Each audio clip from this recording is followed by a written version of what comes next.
Okey, sekarang ni aku tukar negatif situ, cuma untuk positif. Sebelum ni aku ambil sini.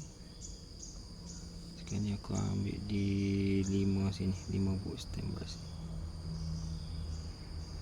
Okey, output sama sini kasih 248, tapi kena ingat juga ni, thread ni aku potong ujung tu, kasih 2 pi 4, terpotong tu thread tu, sebab kita tak nak dia ambil daripada power sini.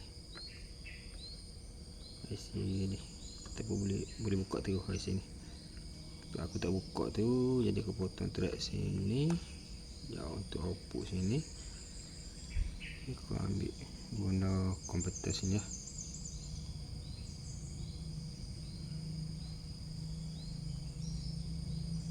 Dan ni modify sikit power supply dia. Okey, on TV.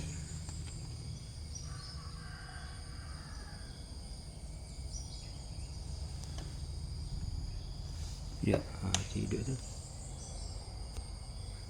Apa dah menyala. Sudah menyala. Beres. Hidup. Tak perlu beli box baru.